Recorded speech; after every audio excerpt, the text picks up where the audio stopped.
राधे राधे, जय श्री कृष्णा। आप सभी का स्वागत है हमारे YouTube चैनल पर। दोस्तों, इंसान गरीब क्यों होता है? भगवान शिव माता पार्वती को बताते हैं कि इंसान गरीब क्यों होता है। एक बार माता पार्वती भगवान शिव से कहती हैं कि हे प्राणनाथ, मनुष्य गरीब क्यों होता है? या फिर बहुत मेहनत करने के बाद भी, बहुत पैसे कमाने के बाद भी उनके घर में पैसे क्यों नहीं टिकते? आखिर फिर इसका क्या कारण है? तो भगवान शिव कहते हैं कि हे देवी, वास्तुशास्त्र के हिसाब से वस्तु के नियम होते हैं जिन्हें मनुष्य को ध्यान रखना पड़ता है। तब माता पार्वती कहती हैं कि हे देवों के देव महादेव, मैं सब कुछ समझी नहीं, कृपया मुझे विस्तार में बताइए। तब भगवान शिव कहते हैं कि हे देवी, आज मैं आपको यह 10 कारण बताऊंगा जिससे इंसान गरीब होता है। कृपया इसे ध्यान से सुनें। अगर आप इस वीडियो को देख रहे हैं तो पूरा देखें। वीडियो को आधा अधूरा छोड़कर जाने की गलती बिल्कुल भी ना करें, क्योंकि इसे पूरा सुनने के बाद भी आपकी ज़िंदगी पहले जैसी नहीं रहेगी। इसीलिए इसे पूरा सुने। आप शिव भक्त हैं तो भोलेनाथ का अनादर ना करें। 10 वस्तु वास्तुशास्त्र में दिशा और चीज़ों का सही जगह पर होने का बड़ा महत्व होता है। बहुत पैसा कमाने के बाद भी अगर आपके घर में धन दौलत की कमी है तो ज़रूर आप कोई ना कोई गलती कर रहे हैं। अगर अचानक आपके दिन बदलने लगे, अच्छे दिन बुरे दिनों में बदल जाएं और आप संभल जाएं। आपने कई बार लोगों को यह कहते हुए सुना होगा कि घर में धन नहीं टिकता, बिना मतलब के खर्च होते रहते हैं। वहीं घर में हमेशा तनाव भरा माहौल रहता है। ऐसे में लोग अक्सर खुद की किस्मत को दोष देते हैं, मगर वास्तु के अनुसार घर पर मौजूद कुछ चीज़ों से ही धन हानि व परेशानियों को न्योता देते हैं।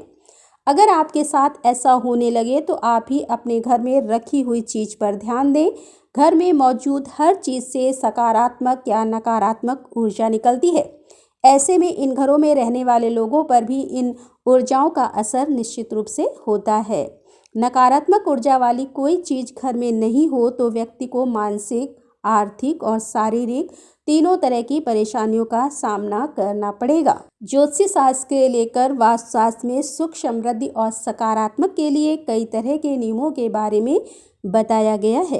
कई लोग वास्तु में बहुत विश्वास करते हैं और अपने घर का सारा सामान वास्तु के अनुसार रखते हैं, जिनका पालन करना बेहद जरूरी है। कई बार एक छोटी सी चीज़ से ही व्यक्ति का भाग्य रुक जाता है, उसको किसी प्रकार की विपत्ति का सामना करना पड़ता है। याद रखें, निर्जीव वस्तु में अपनी एक ऊर्जा होती है।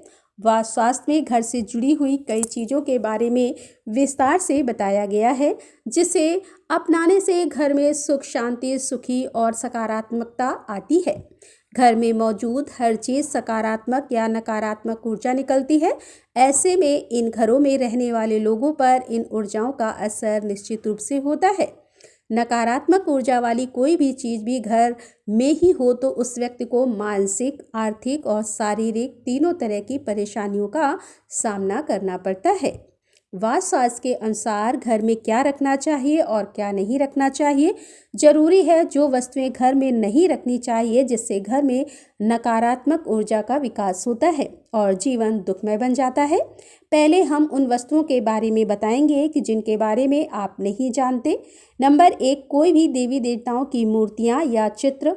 दोस्तों, देवी देवताओं की फटी हुई और पुरानी तस्वीर अथवा खंडित मूर्तियों से भी आर्थिक हानि होती है। अतः आपसे अनुरोध है कि उन्हें किसी पवित्र नदी में प्रभावित कर देना चाहिए। इसके अलावा देवी देवताओं के चित्रों से घर को नहीं सजाना चाहिए। कुछ लोग ढेर सारी मूर्तियां इकट्ठी कर लेते हैं जो कि वास्तु दोष निर्मित करते हैं। उनके चित्र या मूर्ति की संख्या और स्थान निश्चित होते हैं।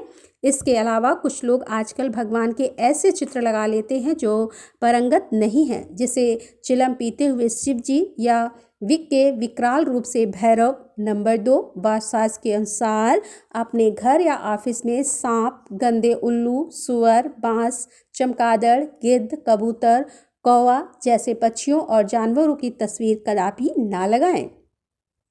ये आपके परिवेश में हिंसात्मक दृष्टिकोण को बढ़ा देते हैं। गिफ्ट के तौर पर आप रुमाल, किसी के गिफ्ट के तौर पर रुमाल लेना या किसी का रुमाल यूज़ करना आपके लिए घाटे का सौदा हो सकता है। वास्तु शास्त्र में किसी से फ्री में रुमाल लेने के लिए मना किया गया है। ऐसा करने से आपका संबंधित व्यक्ति से झगड़ा हो सकता है, रिश्ते में खटास आ सकती है। नंबर 3, अगर आप पर्स रखने के शौकीन हैं तो जानिए वास्तु नियम।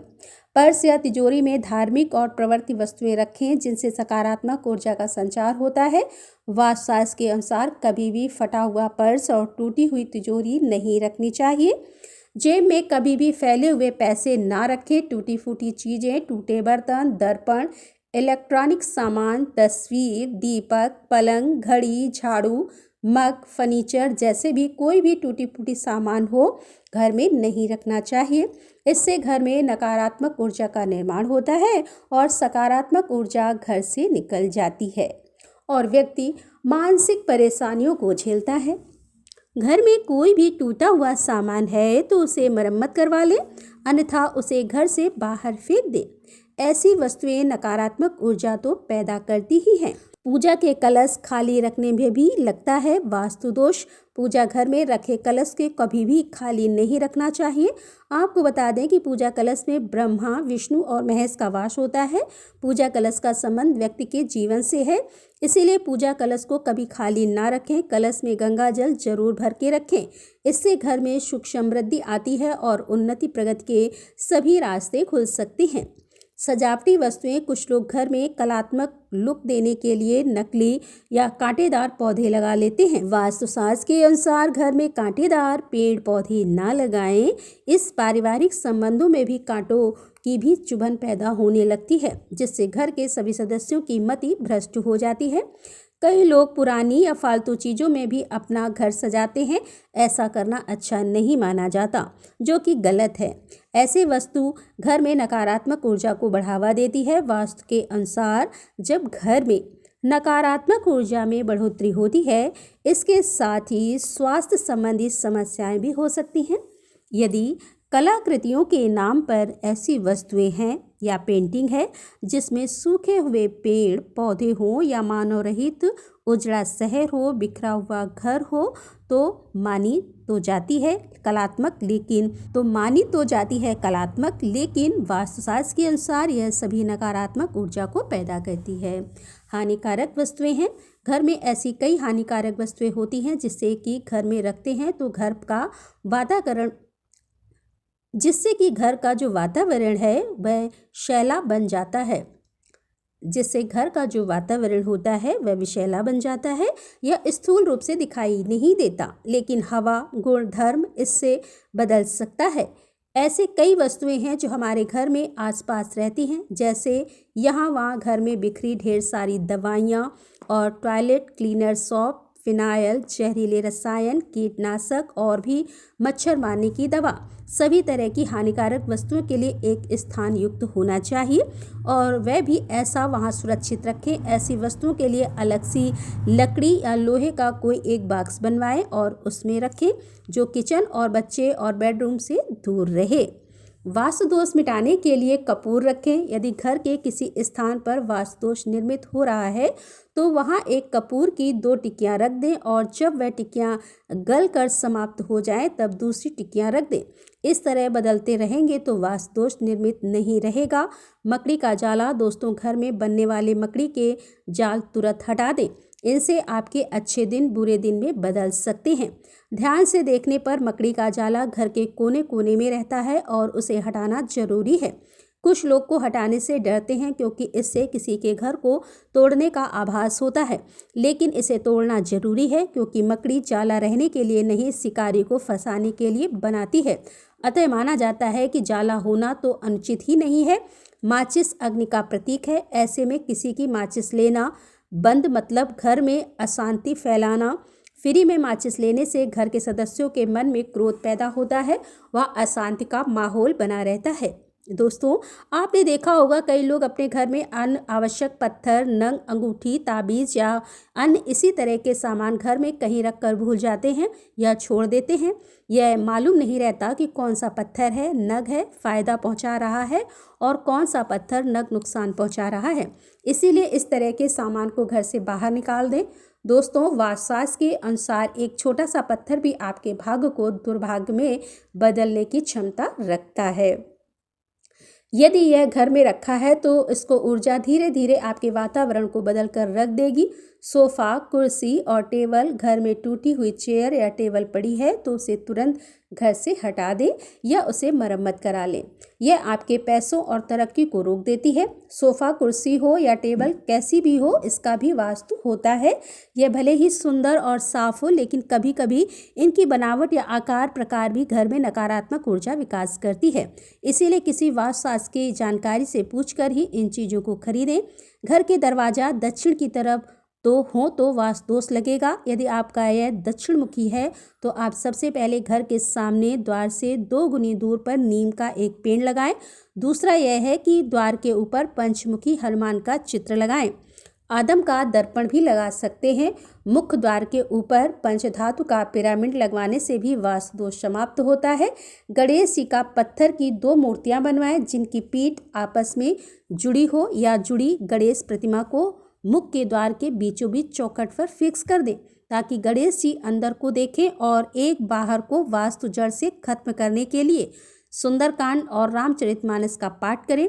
घर के वास्तु दोष को दूर करने के लिए समय समय पर रामचरित का पाठ या सुंदरकांड पाठ करवाते रहें। इससे घर का नकारात्मक ऊर्जा बाहर निकल जाएगी।